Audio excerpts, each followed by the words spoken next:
Help. I'm sorry, what was that? Help. Help with what? What can I help you with? Help me. Why don't you tell me what is it that I can help you with? I don't know. Do you need a moment?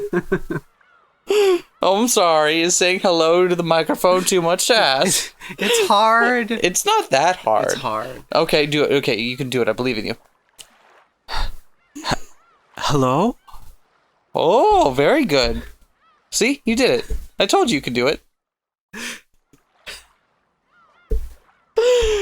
We're playing Umineko When They Cry yet again. And this time we're on chapter 3. Thank you all for bearing with us, by the way, while we were playing other stuff for a little while. I know this series has been a big draw for the channel, but both of us really wanted the chance to play some other stuff for a bit, and I'm glad we got to do that. So, thank you for sticking around for a month while we did some other stuff. Anyways, hop right in on episode 3, The Banquet of the Golden Witch. Huh. Who is writing these to us? I don't know, because it's not Beato. It's not... Maybe it's Bernie? Maybe. Good morning. I'm quite surprised to see you still haven't surrendered. The Golden Witch has extremely high hopes for you. You figured out the structure of this world by now? You have no chance at victory unless you know the rules. Please enjoy your game with the witch to your heart's content. The difficulty level is equal. Equal for both you and the witch. What were the previous difficulty levels? Extreme and standard. Interesting. Interesting. Interesting, indeed. Alright. It has been a good while for us since we actually recorded one of these, so I'm looking forward to getting back in it, and we might change some of the voices around. It's been a while. We might have forgotten one or two incidental things. Forgive us. But we're back. We're in it to win it, baby. I knew it was a different place. Whose house is this? Whose tragic backstory are we gonna get now, huh? We'll get everybody's at some point. Obviously, everyone will have one. Nobody doesn't have a tragic backstory. Except for Beato. Beato's backstory is fine. Beato will have the worst backstory, I'm sure. She just rolls up like, sup, I'm a witch. Thanks for coming. Thanks for coming to my TED Talk. The vase was very beautiful, rich with history and value. Even as young as I was, it still forced me to take a deep breath when I witnessed its beauty. Of course, it was a member of Grandfather's favorite collection, so that I didn't accidentally destroy its fragile beauty. I was always given strict orders never to touch it, but that just made me want to touch it, because I'm a little shit. It looked light and yet so elegant that just glancing at it gave an indescribable sense of dignity. Fucking pottery nerd. Who is this? Usha Romeo Battler. Who Paddler. is this? Is this Battler? Pottery nerd. I don't know. I thought it was Battler. Wanted to see what it felt like to touch a vase like that. However, just as Grandfather said, it was a thing that shouldn't be touched. Something this beautiful should never be touched. Stares directly at camera. Such beauty can only dwell in something so easily broken. Because of that, the brush of a finger by someone like me would. Just like how a fun dream disappears with a poof when you wake up. It disappeared, fell, and broke into pieces. I realized that because of my own foolish curiosity. I had done something that couldn't be taken back. No matter how much I regretted it, no matter how much I apologized, the broken vase would not be returned to its original form. Grandfather will probably scold me. Probably very harshly. I ended up breaking into tears and sobbing, frightened. As I did, I noticed something beautiful. Lightly dancing golden butterflies were coming towards me. As mysteriously glowing golden dots shone in the air, the butterflies began to gather one at a time. Oh, it's Beatrice. Beatrice, that reliable golden witch, had arrived. Wait, is this Maria? Who is this? What? That's not... The butterflies Beato. kept Who gathering is this until... imposter? until they formed a cloud, and then she was there. She was always there for me. Whenever I was in trouble, she'd always appear and save me. It is Maria. And this is not Beato. Okay. That's concerning. Interesting. Well, since they're taking the name Beato, do you want to continue to voice this character for now? Okay. Good day to you, princess. We don't know if this is Maria or not yet. Yeah, we don't know. Beatrice, why? Oh my.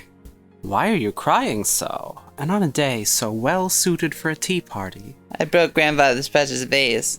Grandfather's gonna get mad at me. I don't know what to do. Have you tried magicking it back together? Oh, right. Why do you always just lord that over me? It's just so mean. I see. That is worrying. I'm a literal child. What do you have to prove to me? The master really treasured this particular vase, didn't he? A vase? Imagine... Yeah? Yeah? Is that not how it's said? Okay. Imagining how he'll punish you scares even me, Beatrice. I end my sentences with my own name, Beatrice, to convince you that I am that one. Grandfather was a very frightening person. And when you failed to follow something he said even once, he would become so mad, the rage that would make even the fallen angels in hell quiver. Since I knew that down to my bones, I couldn't do anything but tremble and cry. I possess no magic that can scoop up your fallen tears, princess, but if you need magic that will prevent the master from scolding you, I might be able to manage something. But really? Yes, if you'll be gracious enough to believe in my power, princess. I believe, clacks heels. Good, it works by the Tinkerbell rules. The power of belief is the source of magic. Miracles only appear before those of great faith. I believe. I believe in your power, Beatrice. So please, fix this vase. Please. If that is what you want, princess. Then leave it to me, Beatrice. Why do you keep saying your name at the end of all your sentences? I don't know what you're talking about, Beatrice. Is it like a verbal tick, or...?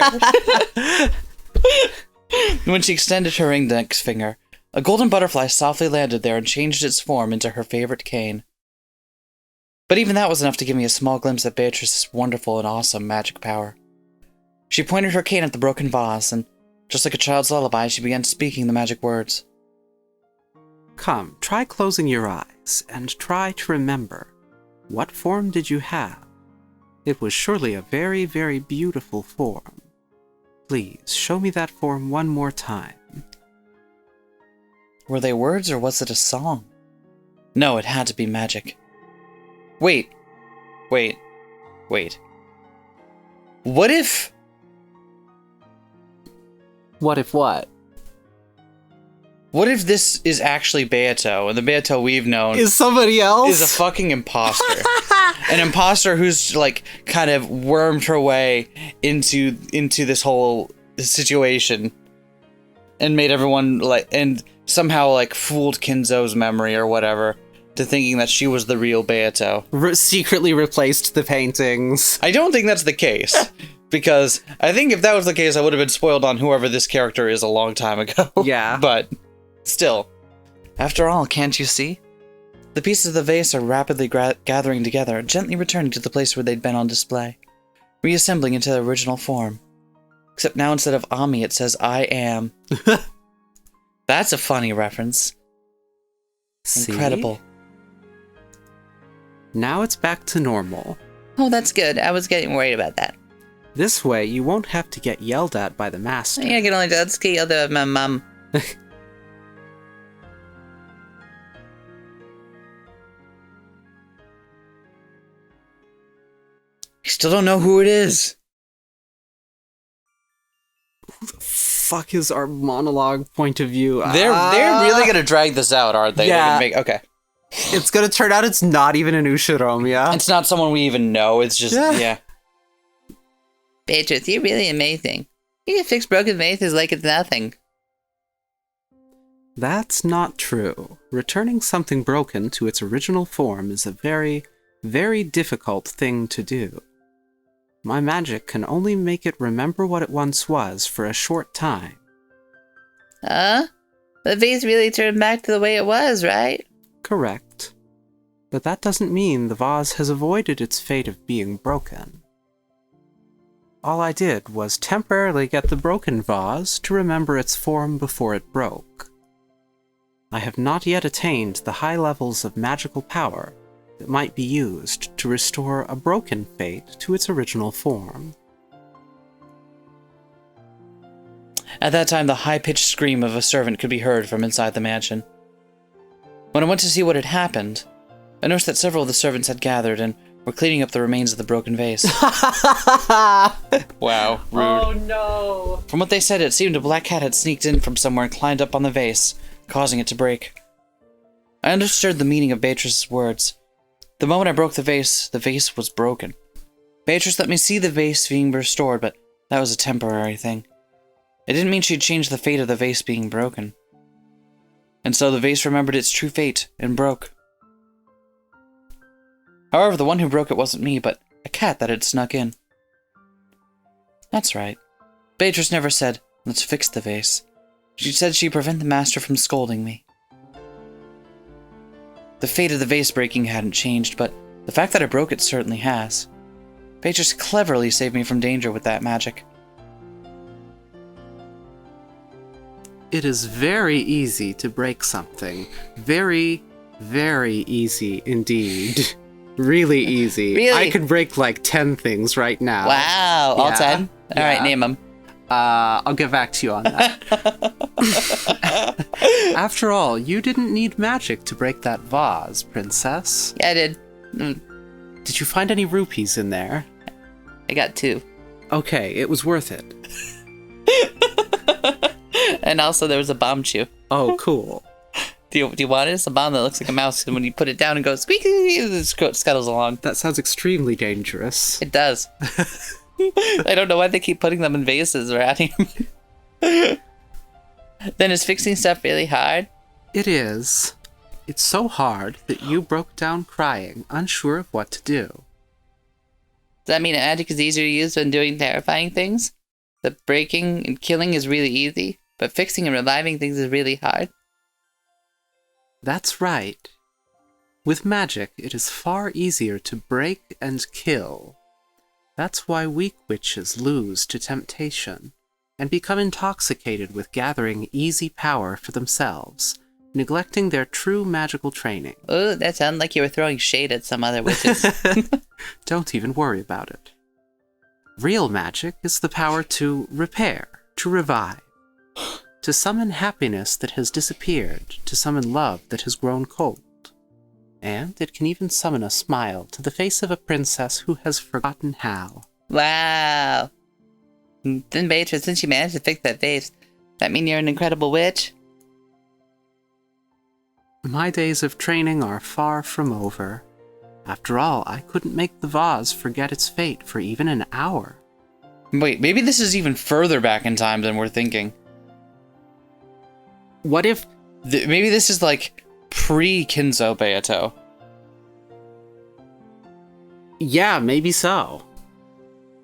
Or what I was thinking is, what if this Beato is teaching someone who's going to be the Beato we know? Oh, maybe. And takes on the name of... Oh, yeah. wow.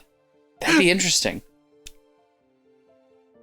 I'm sure my teacher, who taught me magic, would have been able to restore the vase to its original form forever.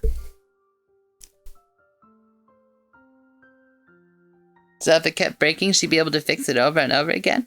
Yes. When one reaches that level, they are considered to be an endless witch. That is the endless level that all witches ought to reach. Has Beato ever described herself as endless? I don't know. We offer the utmost respect to those witches and call them by that title. An endless witch. That's right.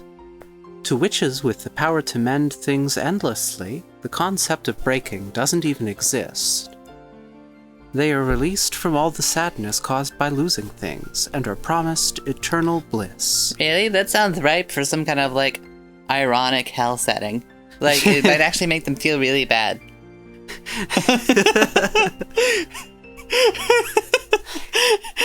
Wait, whose monkey paw is this, and why is the finger curling? But also it's like, oh, the concept of breaking doesn't exist. They don't lose anything. They get eternal bliss, including if their bliss is by forcing family members to eat each other endlessly and so on.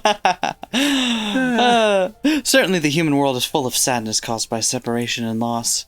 To escape that sadness, people pray to gods and ask for the power to withstand their sadness, believing it to be a test.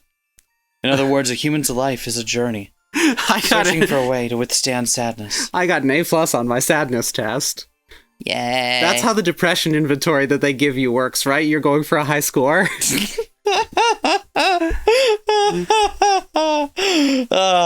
Got him. Yeah, high score. In that case, a witch who could revive all things would be free from all sadness in the world. Simply put, that would mean eternal bliss. I wonder if I could become a witch like you and gain eternal happiness. You, princess? Ho ho ho.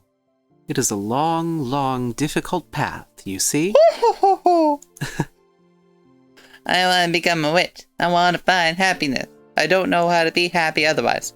Beatrice, I want to become your disciple. Do you have even a trace of doubt in that feeling? No. I want to become a witch, too. I understand.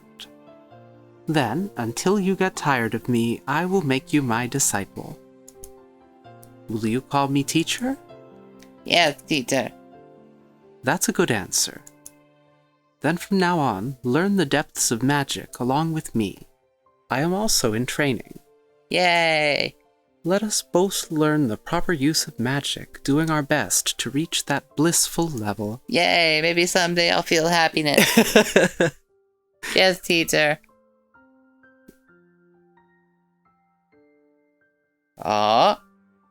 So what is we still don't...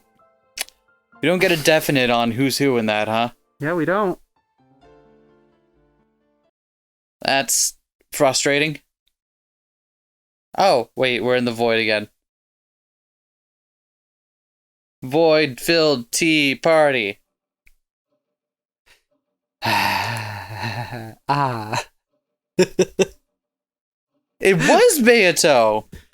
Huh. Ah, a dream. That face takes me back. So that was young Beato taking on the name of her teacher. An endless witch, was it? That rank I'd yearned for in the past at the highest possible achievement was now just another one of my titles. No, you might even call it my calling card.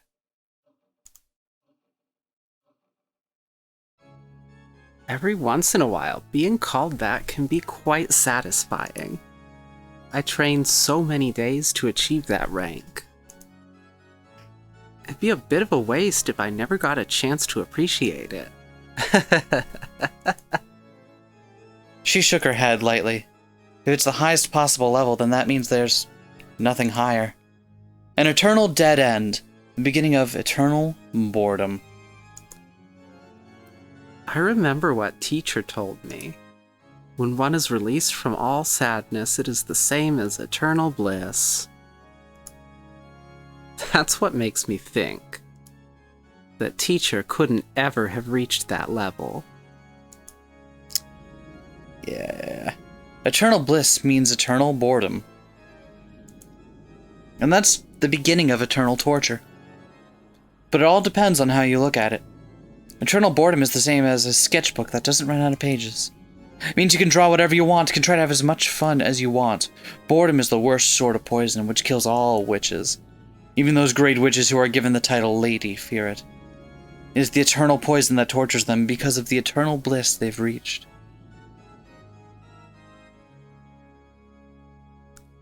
Now that I've earned the name of Endless Witch, I truly wish I could speak with teacher again.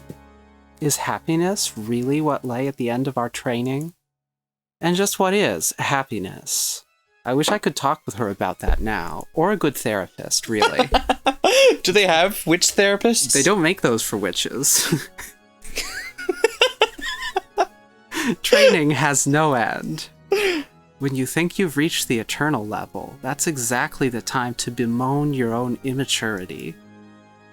I recalled those words as though she'd answer me directly. I see. So I'm immature, am I? Frankly, that tracks. How amusing. How truly amusing.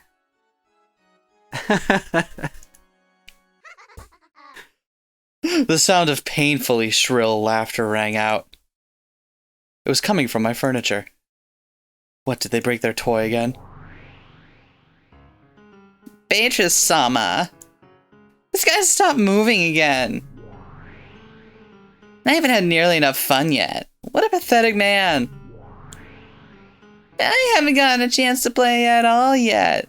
Let me play. Be silent, filth. I'm not giving them all different voices. I can't remember that shit. If you keep devouring him like starving dogs, of course he'll keep breaking right away, no matter how well Beatrice-sama fixes him up. You broke in the most, Satan knee.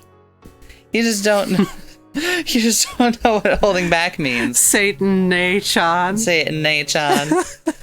My apologies, Beatrice-sama. Please forgive my stupid little sisters. Fix him quickly. I'm next.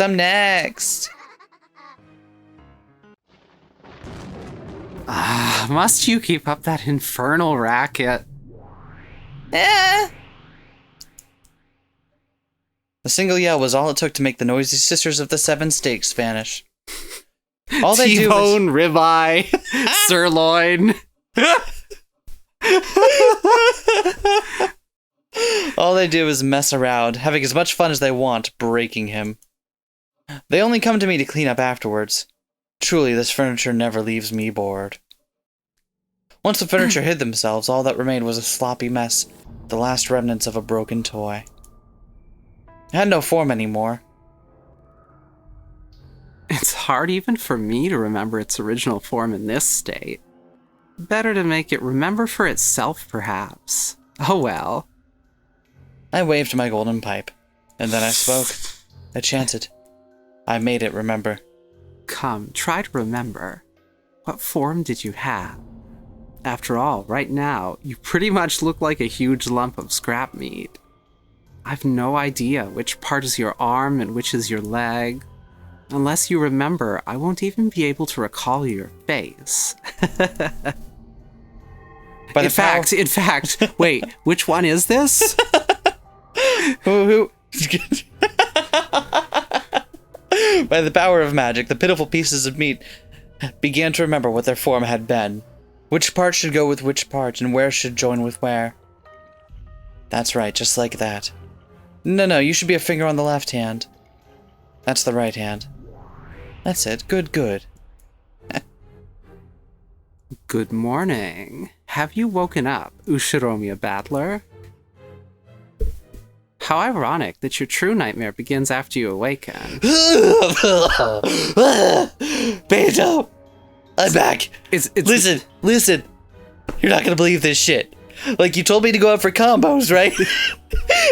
You wanted pepperoni combos, and I'm like, okay, that seems easy enough. I can go get her some pepperoni combos. So I go down to the store, right? And they don't have pepperoni combos. They have every flavor of combo except for pepperoni combos. So I'm like, okay, fine, whatever. I'll go to the next store. It's like 5 minutes away, but like walk down the road. But like, I'll do it. I'll do it for you, right? So I go down there, and they don't have pepperoni combos either. They have every other flavor of combo, but not pepperoni combo. So I'm like, okay, she's probably just fucking with me, right? So do I look it up? No, pepperoni combos are a thing. They exist. But none of the other 12 stores in the town have them. And I'm like, is this intentional? Is she fucking with me? But no, I did eventually find like one bag of pepperoni combos, but I had to like sneak into the back room of some place, and they weren't even on sale. And when I opened the box, it kind of wailed at me in this voice that sounded like nothing I'd ever heard before. It sounded like the crying of like family I had never known. Do you know what that's like, Banto? Anyway, I got. They didn't have Cokes. I got you a Sprite. Bro, you've been gone for like 2 months, and I found you dead in my basement. Is that your way of saying you don't want the combos? I'll eat the combos then. Okay. They're probably still good. They were in the wrapper. They don't taste like pepperoni. Banto, is this pig meat in these or long pig? Can I have another one?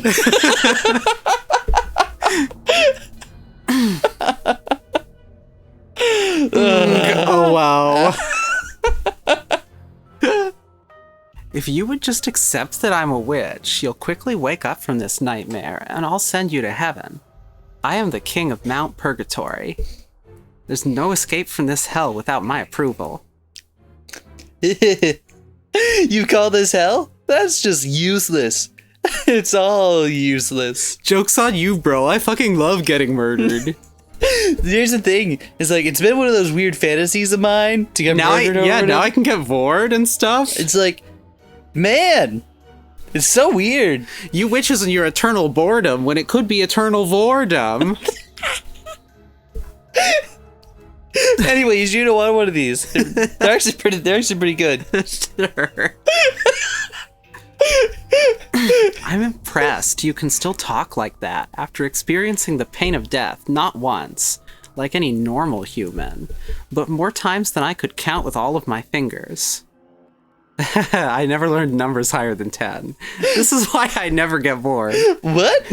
Actually, you know what? No, that tracks. I'm willing to believe it. I never get bored of you. Yeah, no boredom problem here. After all, I get my pick of those massive tit nachons with the dazzling asses in my harem.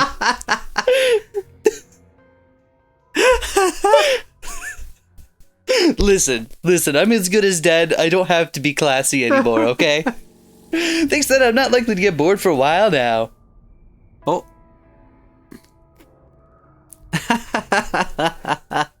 That's splendid. Otherwise, I would get bored too. Ugh, Sprite's warm now too. All right, whatever. I'm gonna do you want it still? No. All right, I'm gonna have this. So, my furniture. I fixed him, so you can play as much as you want. Just like give me 2 minutes. like if you do it while I'm drinking, it's just gonna get everywhere. That's just like, it's no fun for anyone, right? Am I wrong? Thank you very much. All mine. I told you your turn's over. I'm next. Get away from him. I like how they all have the same face but with different haircuts. Yeah. And that's it. Wonderful, isn't it, Battler-kun? Look how popular you are. Popular guys have it rough. Too bad I'm not sharing my combos, though. Oh, for me, all that pretzely goodness with the... I'm still not convinced this is pepperoni, but, like... Get in line, you freaks. You just stayed obedient instead of acting tough. This would go much easier. Nah, he's good like this. His screams feel so much better. Okay, let's not break him so quickly this time. Did you all hear me? You aren't running this show. Battler-kun. Let's continue where we left off, okay? After they locked Jessica-chan's room with the master key, how did they return the key to the corpse's pocket, which was inside the room? Huh? Huh? Tell me, Battler. Huh? Huh? Oh, God. Well, maybe. That's it. They used a fishing line or something. Just sending the key into the room through the crack of the door. Oh, Lord, help me.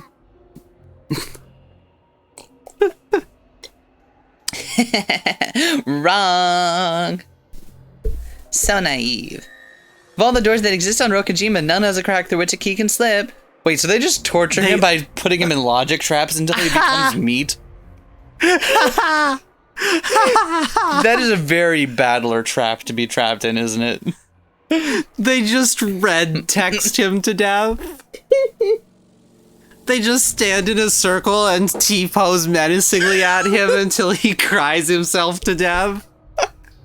He was wrong, right? Right. Oh, right. I think so. Okay, this time it's me. My turn. Where should I strike?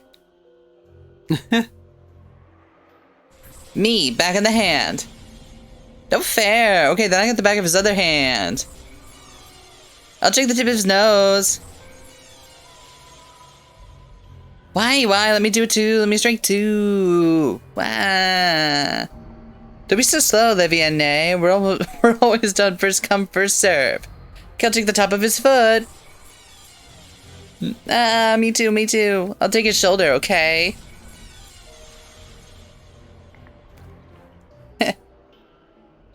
Your sisters, right? Play nice with each other, okay? Oh god. I think that's the combos. They're coming up. Oh no. Definitely wasn't pepperoni. Oh, no. Wait, hold on. Maybe I can keep it down. I'm on just, can you hold it for 10 seconds? It's it could go either way at this point. These next 10 seconds are very vital. Okay, they're staying down. Can I have another one? They were in the wrapper, so it's fine.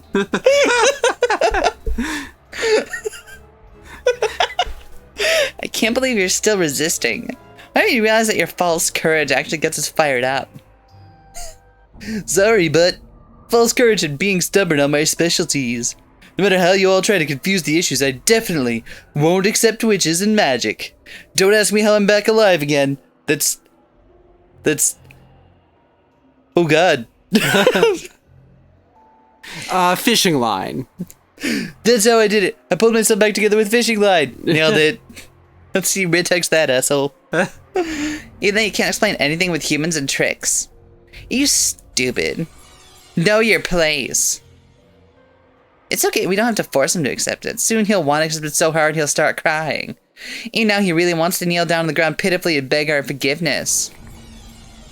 There we go, okay. Bro, we're going back for that last one. He's broken already. Beatrice-sama. Ah, well. Since they know I can revive him over and over, my furniture won't even hesitate to break him. Good grief. Giving eternal rebirth and eternal death at will. Before the endless witch Beatrice, all death in life has no meaning. Even death can't become the key to escape from my cage. Come, Battler. Remember your original form again.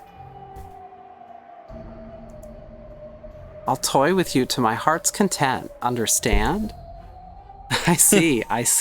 How truly pleasant to have a toy to play with for all eternity. Ah, could this be the endless bliss witches gain at the endless level? I see. Oh, Beatrice is having a very normal one, I see. Yes, this bliss certainly is amusing. I'll revive you over and over, kill you over and over. Let's see, what kind of murder play will unfold on the next game board? Come, bring it in. Bring it in, bro. Bring it in. Team huddle. I liked it when we played Mario Kart. Let the next game begin, Ushiromiya Battler. Why can't we go back to playing Mario Kart? How come you have all the power in the world and you still can't get a good Wi-Fi connection in your fucking witch realm? Wait, was there a big intro sequence like this in part 2? I think so. Really? Yeah, I thought so. Oh, I don't remember it in part 2. Is it a different sequence this time? It looks different. Either way, I'm gonna let it play out because his music fucking rocks. No, this is the same one. Okay, yeah. Hats Unlimited Incorporated. How are there that many hats? they need them from Maria. Wait, no, this is oh, no, it's not different.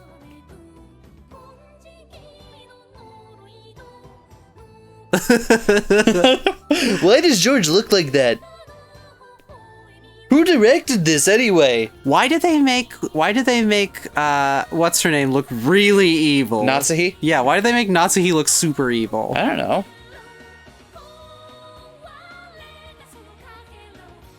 Whoa, what is all that even, like, what are all those magic circles or whatnot?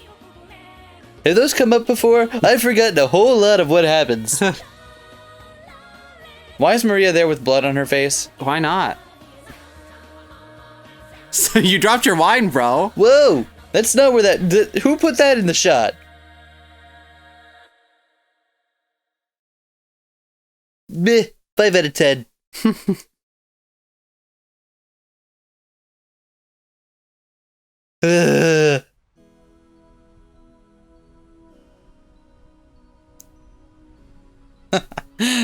Dang. Too bad Aniki hates cigarettes so much. Sorry. She's been pretty grumpy since last night. Please don't hold it against her. Rudolph and Hideyoshi went out onto the deck and took out some cigarettes. Ava had always hated the smell of cigarettes, but when she was in a bad mood, she got even more sensitive to them. When they decided to smoke casually until they reached the island, the two of them had quickly gotten yelled at and chased out onto the deck. They decided to smoke casually, rather than formally, like usual. I don't know about you, but I prefer a very formal smoke. No more smoke rings in this. It's all strictly business. Hideyoshi tried to use his lighter, but the strong winds gave him some trouble. Rudolph took out a Zippo with a smooth gesture and let Hideyoshi borrow the flame. When'd you start smoking cigarettes, Hideyoshi Neya-san? Just after the war. In the beginning, I was rolling them. Then I started using what I sold. So you're already smoking when you met Aniki. But she's always telling you to stop. I never listened to her, so she's already completely given up on that. Yeah, definitely the basis for a great relationship. Ignoring each other. What did I think of that? And yet, Hideyoshi's relationship was pretty good. Yeah, actually, yeah, that's true. Wahaha. Wahaha. Men gotta be stubborn times like these. Gotta keep up with that smoking, even when it's bad for you. Here, the kids these days are doing something called vaping.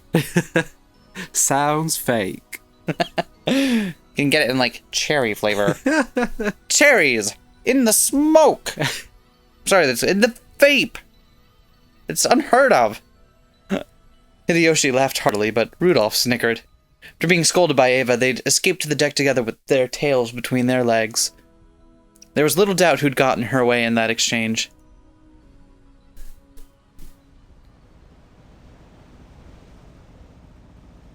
She isn't usually so short-tempered. In fact, she's usually a more gentle, quiet woman. Maybe she changes when this day comes. Wait, who's talking? I don't know. I just took a guess. Is that so? Oh, no. Okay. Yeah, sorry, Okay. we got it wrong. Yeah, we got swapped. Is that so? To me, she looks just like the Anike we've known all along. That's just it. She's back to being Ava of the Ushiromiya family. But that ain't the Ava I know. Nah. Well, I know why she's grumpy. This family conference is gonna be a pain. Got that right. There's that plan to threaten money out of Kraus-Nissan. We may call it a family conference, but it's gonna be just a sibling fight at this rate. Should probably get out like the punching gloves and just, wrap my fists, get all ready for this. Before the family conference, 3 of the siblings had made a secret pact without Kraus. They were all facing urgent situations and needed a lot of money fast. Aren't we all? And the only... yeah. The only one they could turn to was Kraus, who spoke for the Ushiromiya head, now that Kinzo spent his time shut up in his study. For a long time now, they'd vaguely sensed that Kraus was taking advantage of the fact that Kinzo had lost interest in his own wealth. I'm bored of money now. Give me back my Beato. And they suspected that he'd start embezzling that wealth to suit his own purposes. Despite being disgusted by this, they turned a blind eye to it while everything was still going smoothly for them. But now that they needed money, they really couldn't afford to let it slide. Ava had asked Rudolph and Rosa to form an alliance, and they were now scheming to take that money away from Kraus. Nah. Someone say my name? Nah. Wait, I'm on the island right now. Nah. I'm just a bird. You can't hear me. Nah. I'm the seagull. This is my cry. Nah. Rudolph Kuhn, both you and I are company presidents. We are responsible for the livelihood of our employees. Now, that is what? to say, taking it away. What? Oh, okay. You had me going there for a moment. Yeah. Rosa's a president, too. That was a hobby. That's right, sorry. Basically, we've all got responsibilities. No, throwing the gauntlet in front of the executive board, I gotta bring in the money. If it means getting down on my knees or drinking mud. Same here. I can't betray the employees who've trusted me and followed me for so long. Wait, why not? Why can't we? No, really, I'm sure you're right, but just like in this moment I'm having a very difficult time conceptualizing what that looks like, so I'm gonna need you to I might lose money. This is also very confusing, man. That's why I need to get some money out of Kraus-san, even if I have to grab him by the neck. I wouldn't grab him there. He's got like a sore spot that might be kind of rude, rough on him. Anarchy and Anarchy have always been at each other's throats. And now she's got to challenge Anarchy head on. So I wonder she's on edge. Oh, she's upgraded from Internet Explorer, I see. I mean, they kept putting up that little dialogue box whenever I like reboot my computer, and I'm like, no, I didn't want it the last 15 times. What makes you think I'll want it now? But ain't it based on WebKit now? It's almost it's actually a fairly respectable browser. Yeah, but I mean, when you have to make your entire marketing campaign based around like, hey, we're almost as good as the other things are now, 15 years later, then maybe you didn't have that great of a quality product to begin with. You know what I mean? I see. So, now I'm going to go back to using the real web browser of choice. Opera. I was going to say Netscape Navigator. Oh my god. Oh my god. So, Ava really has had a bad relationship with Kraus-san since long ago. Hasn't she talked about it? They almost at each other's throats. She never talks about the past, even if I ask. It's kind of a real issue because I ask, honey, where did you set down the TV remote 5 minutes ago? And she just says, I don't talk about the past. Right? But you think she means like this conceptual version of the past, but no, she means like literally anything that happened right before that moment. It's so bizarre. Yeah, she has odd theories on philosophy of space and time. It's like a reverse expanding block theory. It's not that the past and present are real, and the future not yet, but that the past ain't real, and the present and future are. I don't know of any other philosophers that have defended that counterintuitive point of view. Right? It seems like the only thing that you could take to be for sure have happened is the past, but I don't know, I can see the framework for it. Where, like, we can't necessarily know about it. Like, I mean, yeah, sure, we were all there, but what do we have of that to, like, show for it, right? Just kind of our individual reports of having been in the past at some point in time. No, I think I can see it. I don't agree, but, like, I'm not gonna dismiss it until I've read it a little bit more, you know? This is the high level of discourse I've come to expect of the Ushiromiya family. I mean, what they don't tell you is that the conference has a big sidebar event where all of us get down and talk about philosophy of space-time. She probably doesn't want to remember. Let me tell you, it's gonna be a real hoot this year. Can't wait to show you this new book I found about this guy named Max Tegmark. You'll never believe this shit. I'm just gonna drop the name without explaining it because it's funny to us. Okay, sound off though. What's your philosophy of time position? My philosophy of time position? Yeah. Time doesn't exist. Are you an eternalist? Not like time as we conceive of it doesn't exist. It's more like what we conventionally think of as time is just one of many physical properties of how the universe works, and that particular property doesn't really work in the way that we actually locally conceive of it as. So it's probably not best to think of it that way. It sounds like you're an eternalist, and that it isn't the case that the past or future are somehow less real than the present. But yeah. I think that's where I have to come down to, because I don't think there is a present. Only the past and future are real. That's gonna sound weird, but yes. Bold move. No, that's very interesting, actually. Yeah, we'll talk about it later when we're not in the middle. Unless you want us to talk about philosophy of space-time for another hour.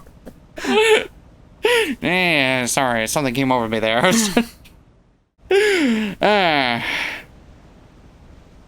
Who's talking now? Is it you or me? I think it's you, bro. All right. Thank you. Are we calling each other bro now? I feel like we've known each other long enough, and I feel like you've been part of the family for long enough where I can call you bro. Yeah, dude. Thank you.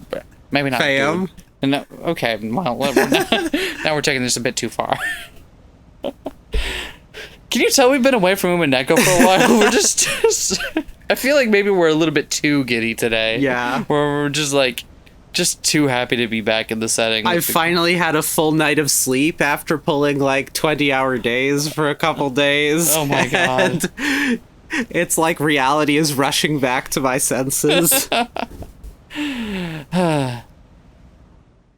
She's always been brainy and shrewd. Her grades were good too. Compared to that, Aniki was just average. The simple fact she existed would have been pressure enough, but she kept boasting about it and driving him into a corner. She'd hop in the car and just noom right into the corner. We're gonna make no progress on this.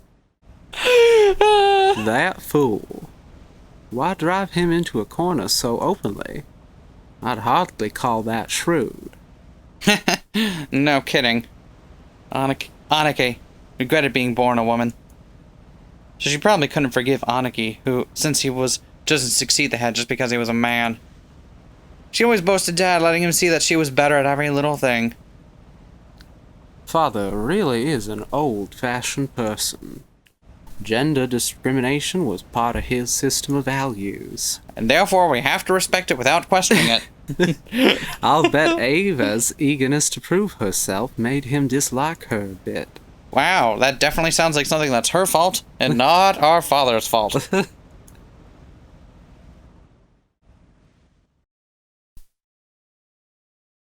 Anyway, you heard it here first, folks. Ava is trans? Question mark? Trans what?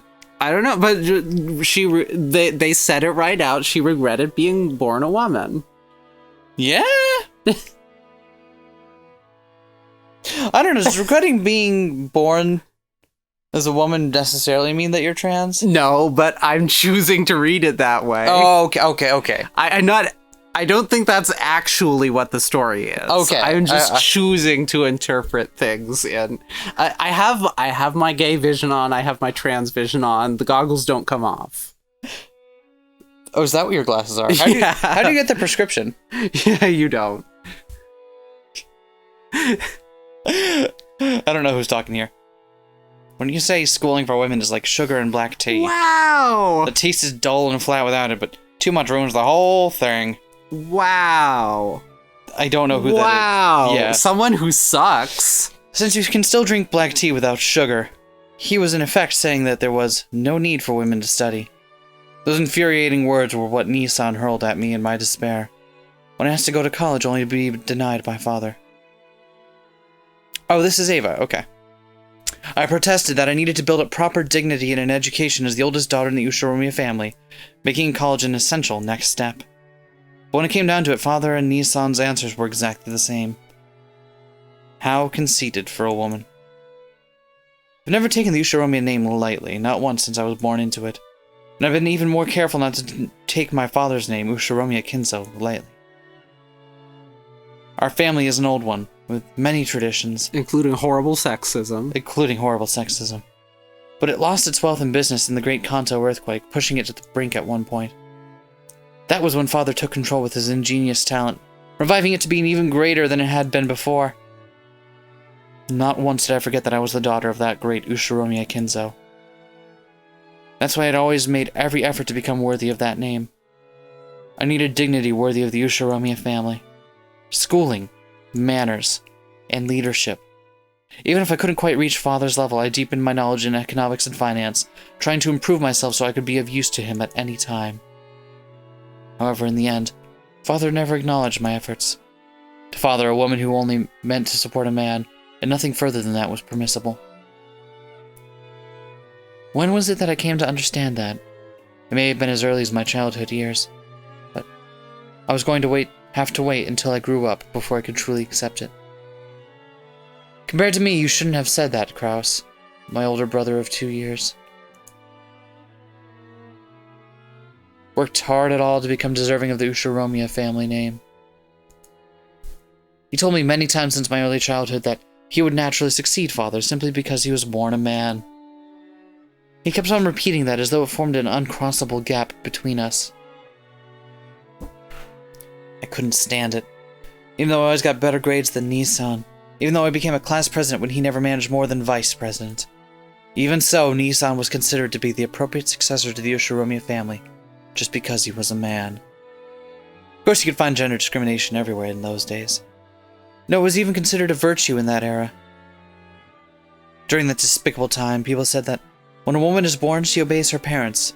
When she gets married, she obeys her husband, and when she gets old, she obeys her children. But that's exactly why I wanted to turn that on its head. Innocently, I kept trying to prove that I was the most fit. However, I eventually realized that all my efforts had been doomed from the beginning.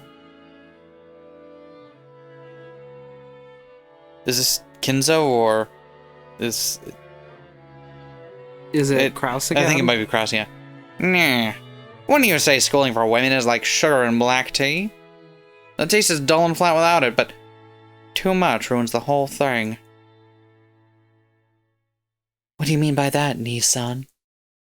Just there are roles that only men can fill. There are also roles that will only be filled by women, correct?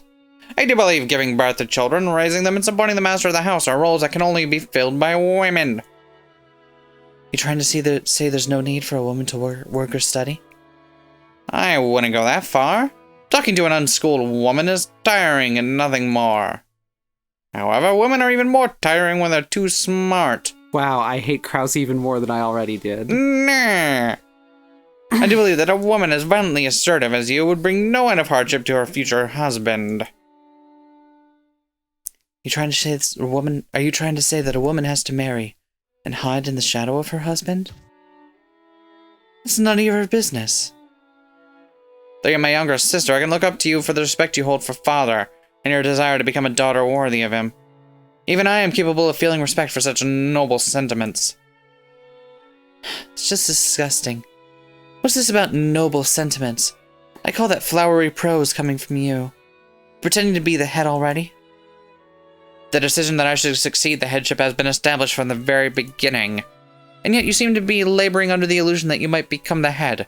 Hence the useless and reckless efforts you've expended thus far. Reckless efforts? Is it really that bizarre for me to say I want to go to college? Yes, it is bizarre. You undoubtedly are the oldest daughter of the glorious Ushiromiya family. One day you will support that family crest by being wed to the partner most valuable for Father. However, excessive learning is not what is being asked of you. What you need are gentle feelings that will allow you to care for your husband, the ability to make housework in a humble demeanor that will reflect well on the master of your household. These are all skills you lack utterly. Fuck you. What if I want to get smart and also learn kung fu? Fuck you. In the end, can you really call yourself a suitable daughter of the Ushiromiya family? I have no intention of being some secluded lady. I just want to become the person most capable of assisting Father at his work. Then shouldn't you do so in a manner befitting of an Ushiromiya family daughter? What is it with you? You're still mannish even at your age. You never even learned how to wear makeup in a way that'll please men. much less how to cook and do your housework. And you've been learning how to brawl. That's rude. The martial arts aren't brawling. They're the perfect way to train and discipline the mind. And when it's needed, I'd take more than enough care to act as a woman should. What are you trying to say? That women should be slaves who work for men? So I mustn't be so forward? It isn't elegant to say it out loud, but I think a few unpleasant words are necessary in order to correct your mistake. So let me say it plainly. Women exist to serve men. And men exist to provide for women. A woman's job is to protect a man's back, to protect his house, and raise his children. Most women realize this without being told. They realize it on their own. But even after all these years, you still haven't realized that about yourself.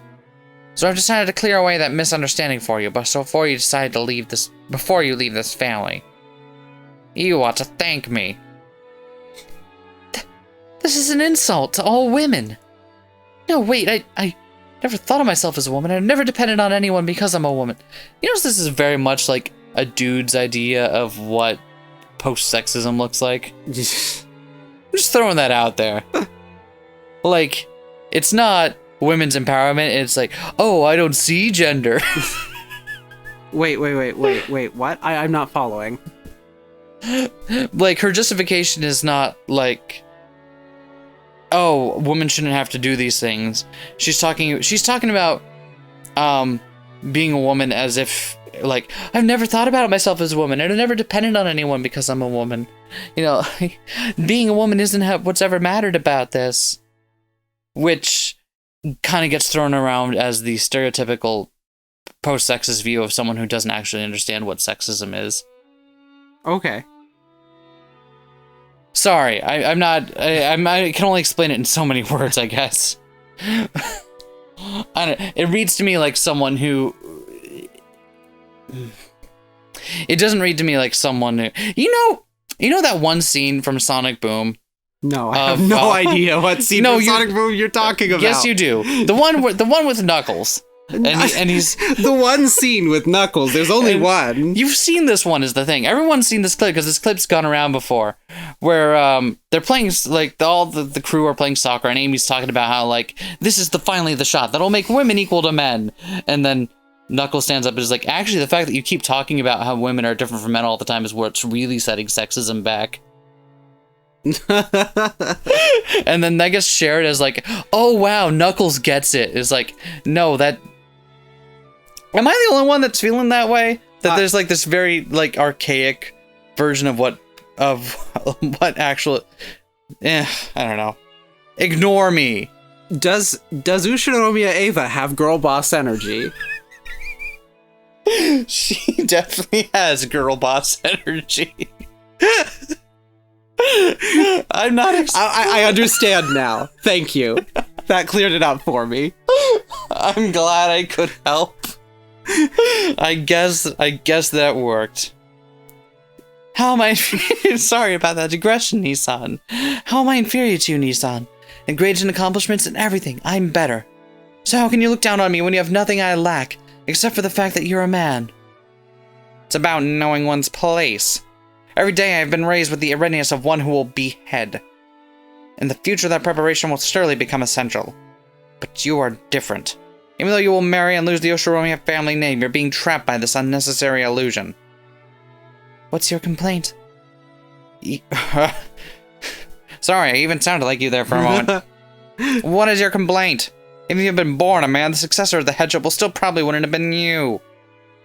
Why are you so unsatisfied that you insist on attacking me even now? I just came out to do some sexism and I'm feeling so attacked. I can't believe I'm being silenced. What's my complaint, you say? Nissan, you're always like that. Looking down on me because you'll succeed the head. Even though... What's my complaint, you say? I've got 1 billion of them.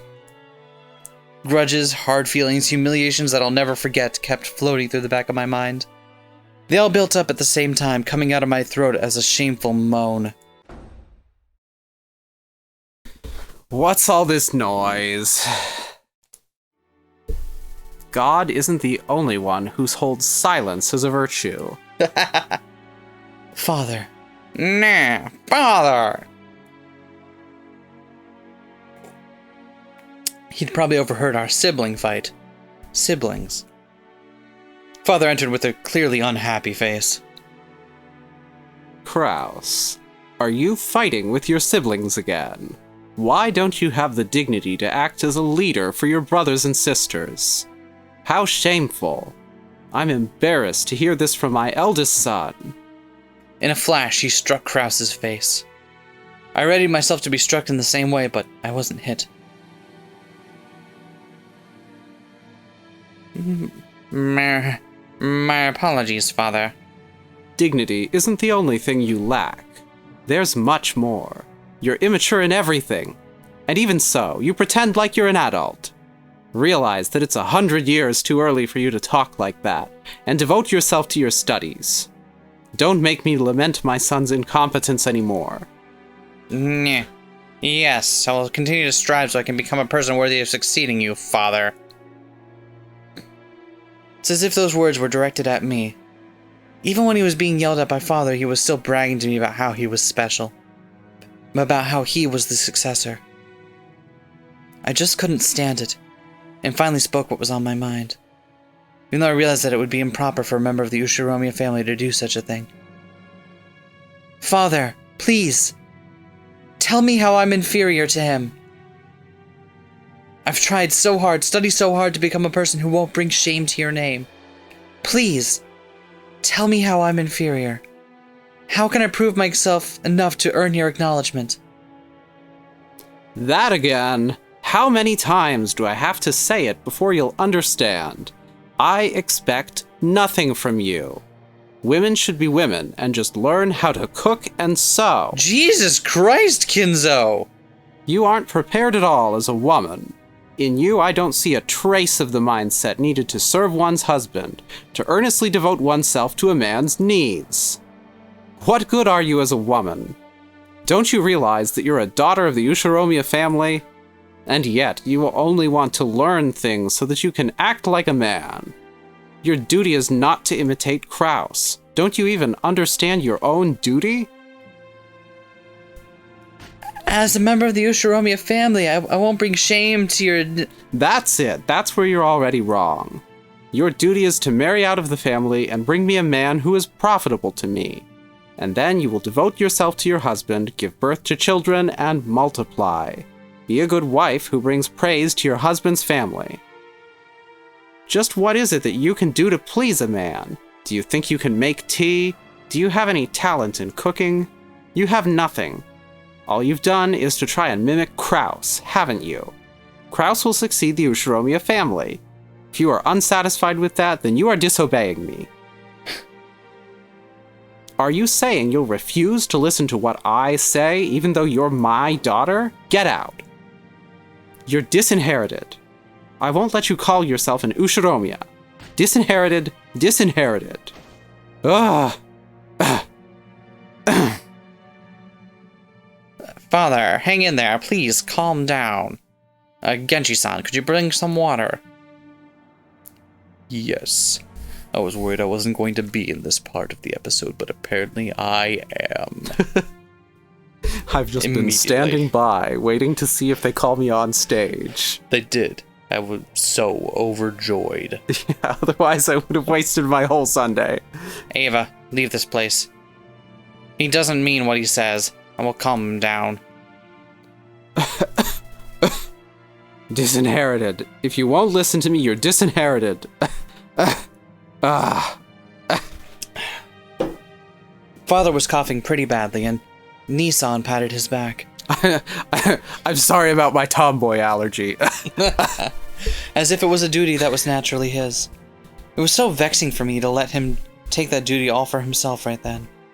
If I carelessly approached Father at that moment, then I would probably be the one to get hit next. However, I fearlessly tried to approach Father's back. Genji blocked me. Ava-sama, perhaps it would be better if you stepped outside for now. The Master is not in a good mood today. But... Why are my children so incompetent? Kraus is lacking in dignity, Ava is always a stubborn tomboy. I have no son who's like a man, and not even a daughter who's like a woman. Where did I go wrong raising them? Why, Genji? When and where did I go wrong? Master, you haven't done anything wrong. Kraus-sama has grown into a sturdy son and Ava-sama into a lovely daughter. You haven't made any mistakes. How can you say that? Just immediately goes to his bullshit face. What's so lovely about her? Far from a lady, she's always acting like a man. Disinherited! Disinherited! Father, that's just what I'm always telling Eva. Eva's promised that she'll have a change of heart and act like a lady. Can you postpone that decision for just a little longer? Who's a lady? Disinherited. Disinherited. I like how he ostensibly has all the power in the family. He's over here yelling, disinherited! And like everyone's just like, yeah, sure, buddy. Go quickly and leave this to me. Grouse gave me a look telling me that.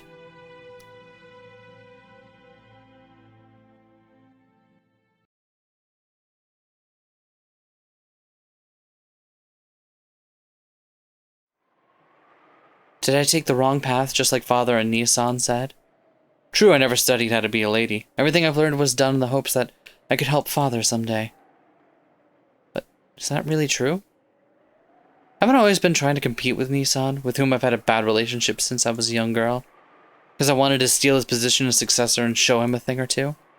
Every chance he gets, Nissan tells me that men should be manly and women should be womanly. I've been tormented by this unfair discrimination just because of my gender. Something people are born with and can't do anything about. Well, I resisted, endeavoring to this very day to study and prove that I'm not inferior despite being a woman. See, it sounds... it's like, you're really scraping the bottom of the barrel for this depiction of sexism, huh? We're really just... this is your subtle take on sexism? You know what I don't know.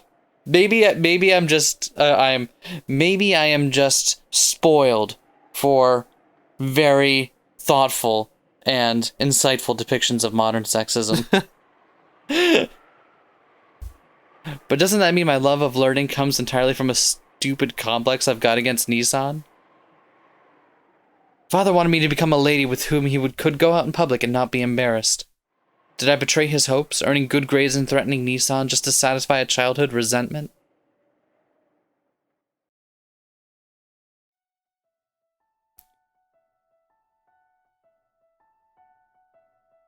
Is that young Ava? Wait, what's going on here? Who is this? That's not it. You swore to me saying I will become the successor to the Ushiromiya family. You. The one whispering to me was the me of my years as a young girl, born inside my heart, on the day I made that oath. That is young, Ava. Tiny Ava, what's she gonna do? What's she gonna do? Tiny Ava. I'm here to scrap. Put up your dukes. That's right. She was my only ally. When things got difficult, when I felt like I was about to get crushed by it all, she would always quietly appear and support me. Oh my god. Ava's imaginary friend is just herself. She can't even have an imaginary friend. It's just herself again. Oh my god. Oh my god, poor Ava. When I ran into roadblocks and despaired, she would always appear and support me. When I grew up and the memories of my childhood years faded, I also started to forget my conversations with her. I, Ushiromiya Ava, will definitely become the head of the Ushiromiya family, and I'll triumph over that irritating, arrogant Kraus. On that day, we promised to do our best together to achieve that. That's right, we promised. On that day, I promised that I would become the successor to the Ushiromiya headship. On that day, when I had been overcome with sadness, wondering why I was even alive, you appeared from inside me and lent me your strength. Father didn't accept me. I wanted to teach Nissan a lesson. Believed that doing this would let me say goodbye to the wretched creature I once was. For a time, I truly believed that my life had no purpose other than to be looked down upon by Nii-san. It's painful just remembering those days. They're a wound, a crack inside of my heart. She taught me how to sew up that wound. I turned my anger into effort and improved myself, trying to become a person more worthy of the headship than Kraus was. Trying to triumph over him by making Father accept me. It was my perfect revenge. I was vaguely aware that a woman couldn't possibly become the family head, but I thought that maybe, if I could prove myself valuable enough to overturn that premise, then surely even Father would select me to be his successor. If that happened, then I'd be able to have the greatest and most perfect revenge against Nii-san, who always acted like his succession to the headship was completely inevitable. That's right. If we can manage that, the wounds in our heart will be healed. We promised each other to do our best until that day comes. And now you're saying you're gonna break that promise? Scum. Coward. Why don't you just give up and die? Even though she looked like me as a kid, she was still another me. Her tongue was sharp because it was mine. Fuck, my imaginary friend me is negging me. This happens every Sunday. I hate it. Oh, fucking Ava. This chapter so far is making me really like Ava more and making me really hate Kraus and Kinzo more. Right? Ava was already low-key one of my favorite characters, but I feel like she did something at some point where I'm just like, that's no.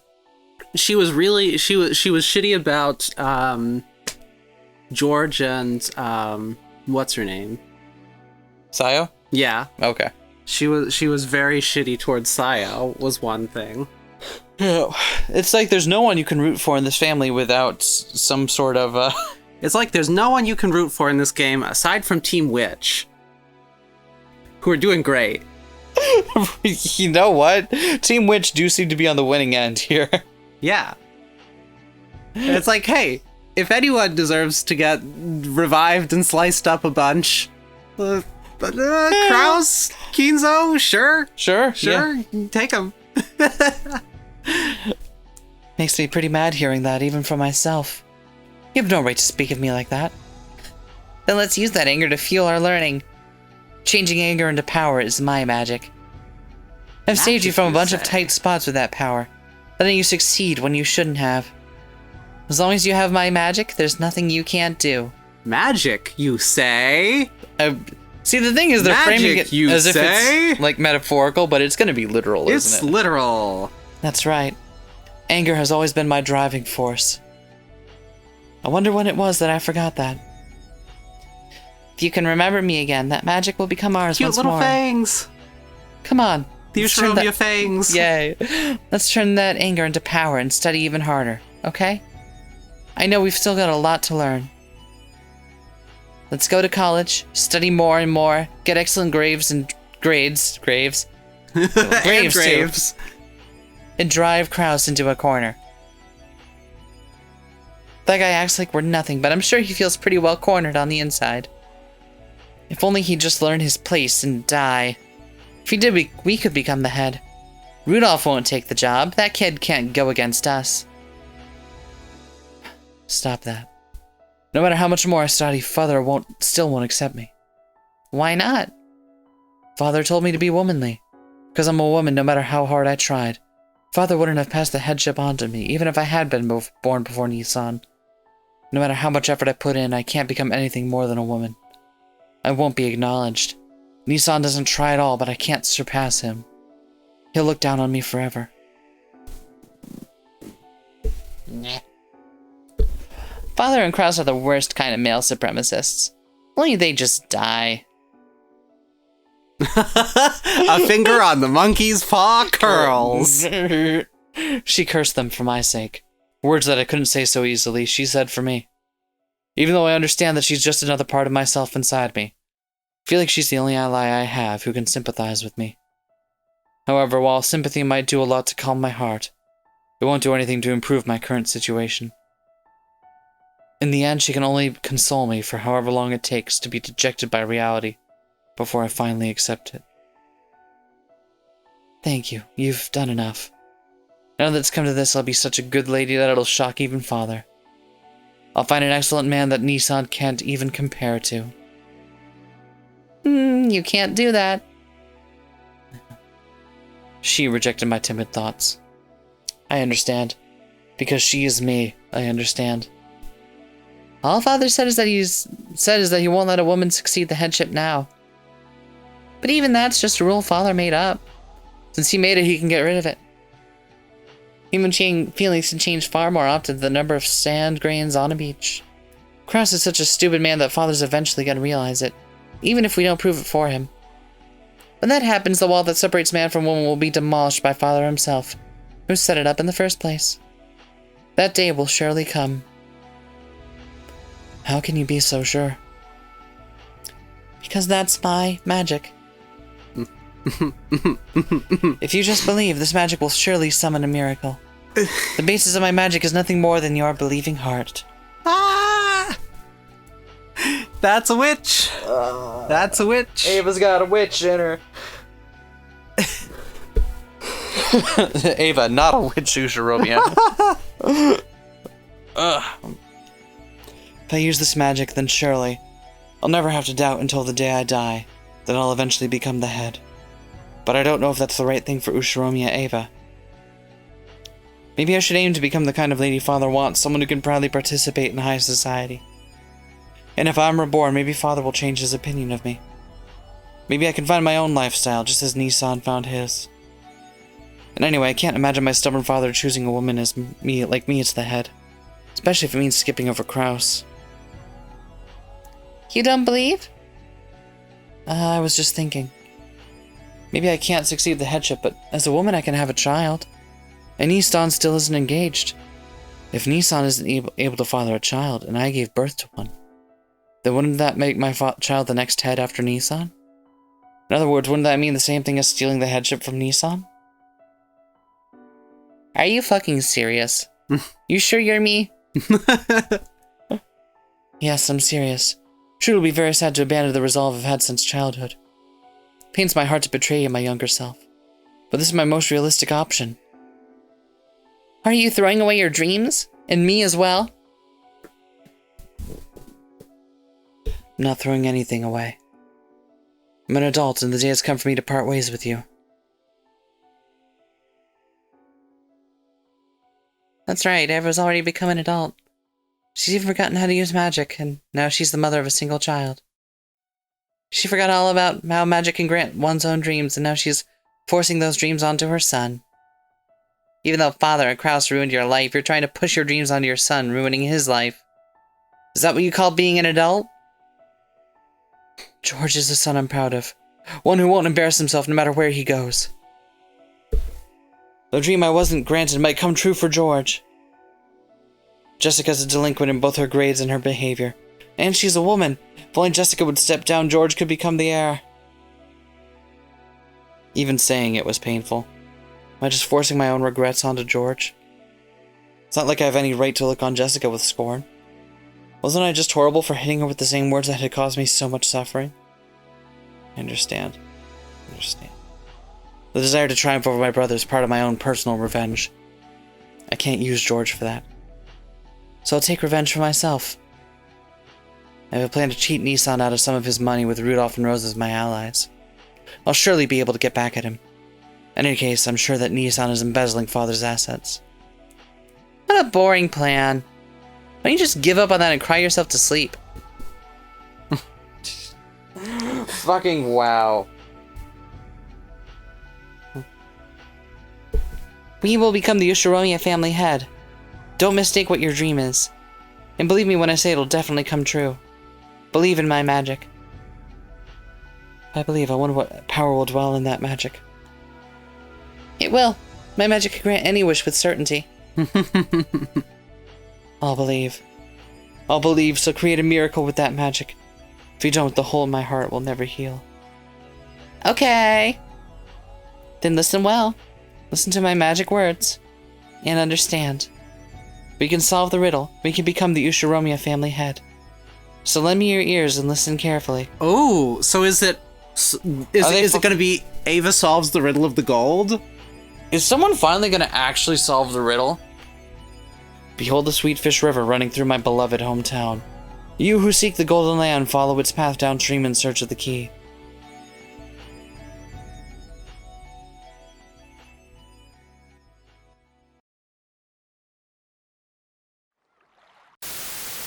Sorry about the weird, awkward break in there.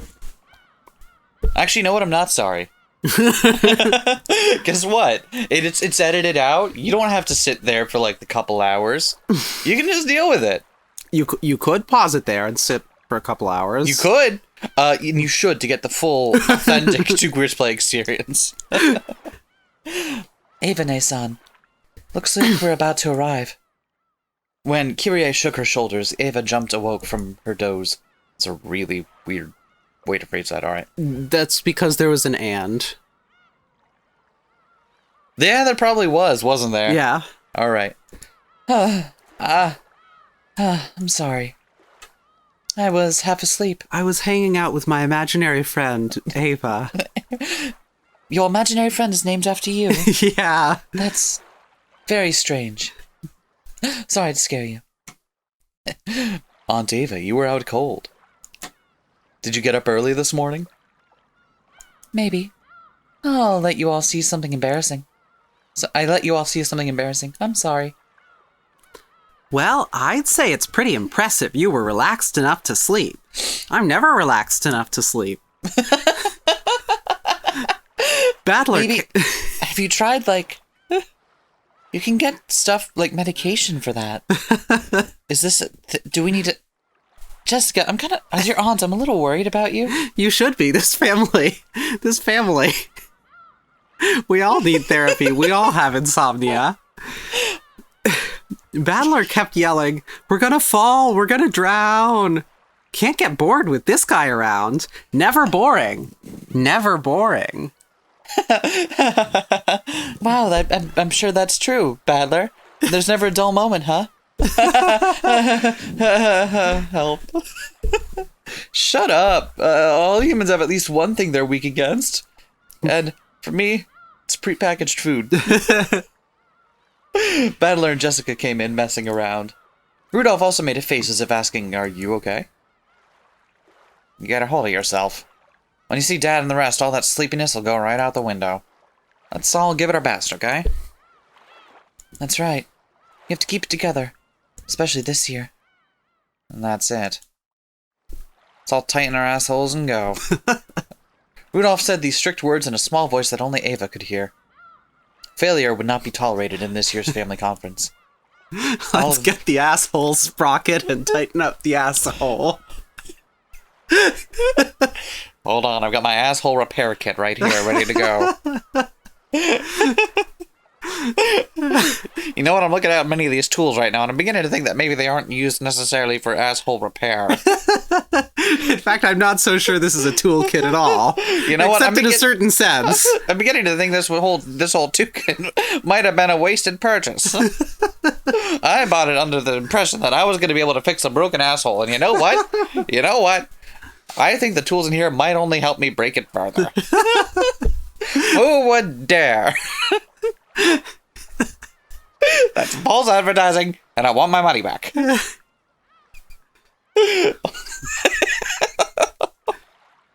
All of their companies were hanging in the balance. Even Rudolph's face looked a little tense. Ava's expression probably looked a little tense as well. Mom, I have our luggage. Let's go up onto the deck. Thank you, George. You really are considerate. Why are you thanking me so suddenly? It's not like you, Mother. Because I'm about to put you through the fucking ringer. Okay. Ava, George. We're there. Grab our luggage. Wait, no, we're here. How can we be there? You're right, honey. We're here. And here is now there.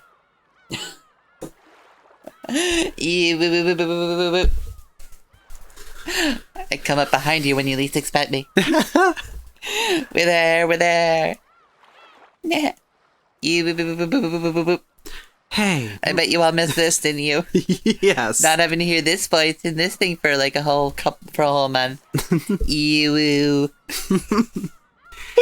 Hey, Maria. Stop running or you'll trip. I'm already tripping. It seemed Maria was already getting excited. She ran circles around Hideyoshi, escaping from Rosa, who was trying to catch her. What is it, Mother? Do you feel sick? George, take our luggage and go on ahead. Your mother's probably feeling anemic, so I'll lend her a hand. Really? Okay, I'll head out first.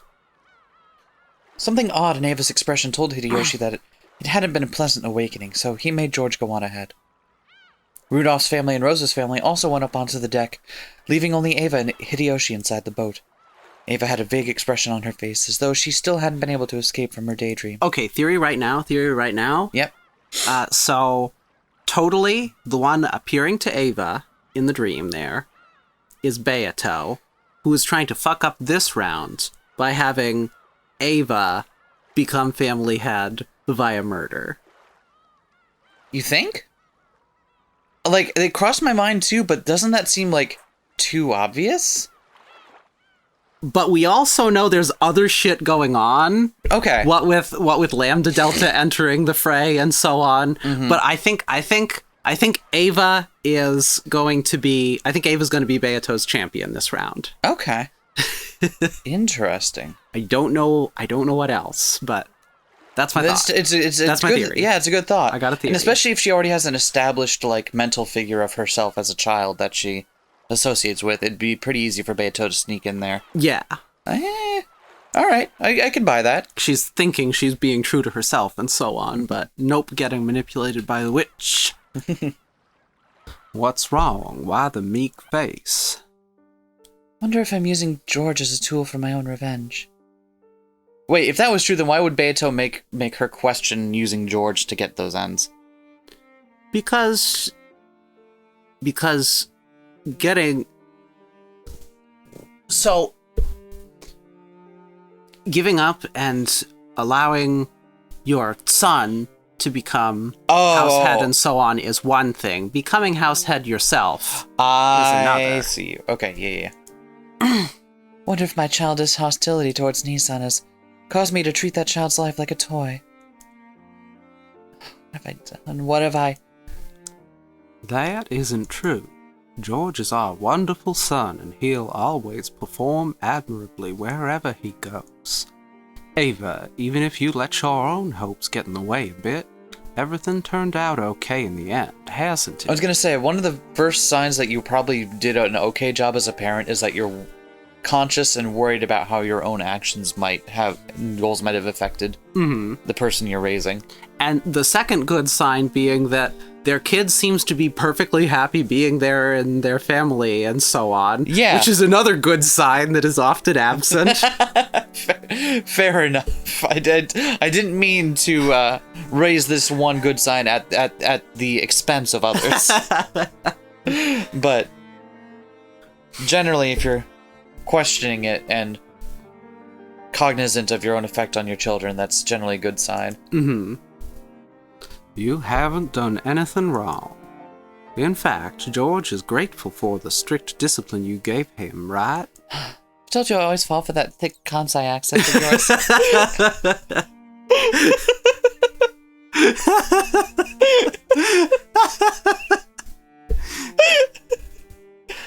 Really? Hey, really? George doesn't think I'm a terrible mother, does he? Does he? He's never said anything like that, not even once. You're just worrying too much. I was here all along. Hideyoshi-sama, everyone has left the boat, except for you. Oh, did you lose something? Do you need a hand? I've got two. I've got at least two. Oh, I've got several more. I've got an unseen hand. I bet you didn't know that. Kumasawa had come to check on them when they hadn't gone up to the deck. Hideyoshi hid Eva behind his back so that her expression wouldn't be seen. Yeah, sorry. My necktie pin just got a bit crooked. We're fine and we'll be out in a sec. Wait outside for us. Oh, is that so? Then I will wait outside. Even though she didn't really understand, Kumasawa realized that something had come up and disappeared so that she didn't trouble them further. If they stayed here any longer, they would probably make everyone else worry, too. It's about time to go. We'll make George and the rest worry. George really doesn't despise me? Yeah, nothing of the sort. In fact, he's very grateful. Did you have a nightmare? Again? Again? Yeah.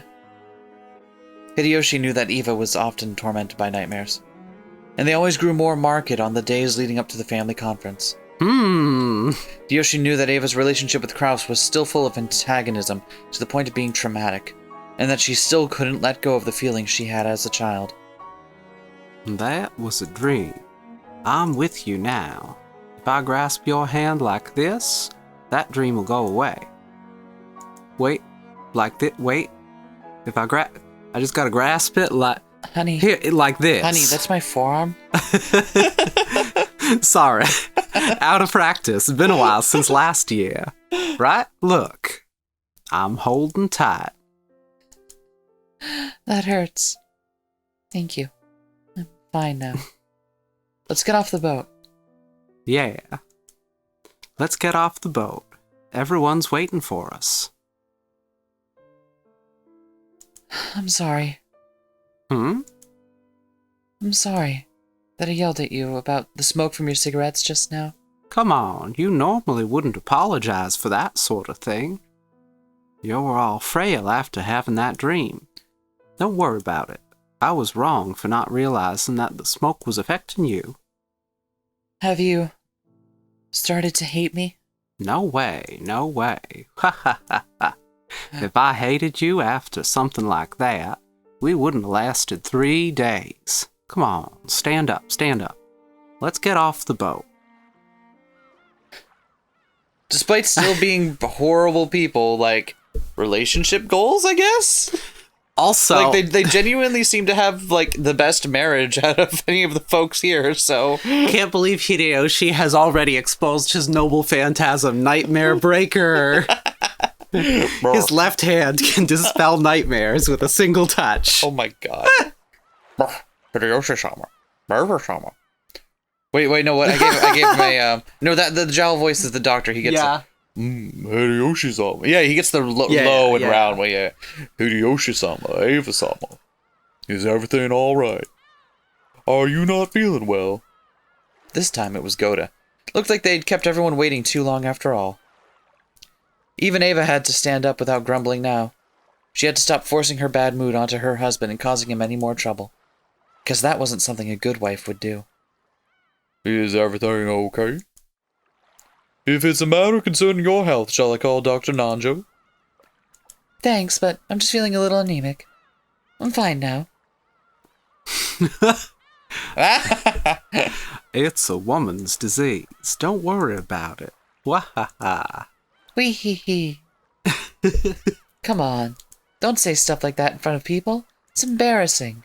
Oh, sorry. Eva elbowed Hideyoshi in the gut.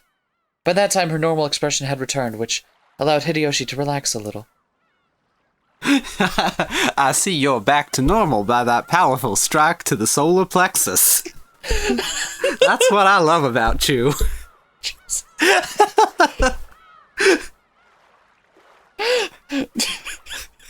Yeah, you know me, I could take a couple strikes to the solar plexus after all that training and martial arts, I guess. The bright sunlight outside almost made her... What bright sunlight? That's the darkest photograph in here. A small plank for getting off the boat was lowered, and Goda was waiting there, smiling and ready to lend them a hand. Please, Eva-sama. Your hand. Thank you. Welcome to Rokkenjima. Ha ha ha ha. Welcome back. Why did we get another achievement for Welcome to Rokkenjima? Is there one of those for every time we go? Almost certainly. Welcome to Rokkenjima, Part 5. Huh? When she left the boat, it seemed to Eva as though she'd heard the voice of her young self. No, it hadn't seemed that way. Someone had told her, welcome back. After becoming a shameless adult, the voice of her young self was distant. What am I living for? What can I do to release myself from this obsession? Hideyoshi heard her talking to herself. When Hideyoshi held on tightly to Ava's shoulders, his firmness alone told her that there was no need to say any more. Maybe it was because the typhoon was getting closer. The lively cries of the seagulls, which usually greeted them when they arrived, couldn't be heard at all.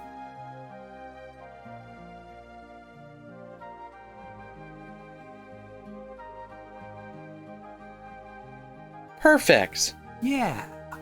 Aw, we're already off to a rollicking good start this time around. Thanks for watching episode 1, everyone, of part 3, and we'll see you next time with more delightful adventures of Ava and also Ava. 2 Avas? Maybe more. Maybe more. Who knows?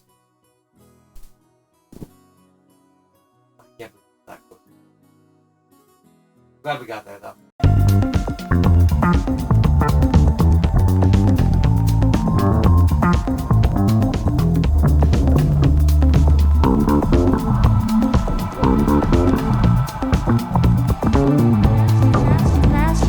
Smash that like, comment and subscribe.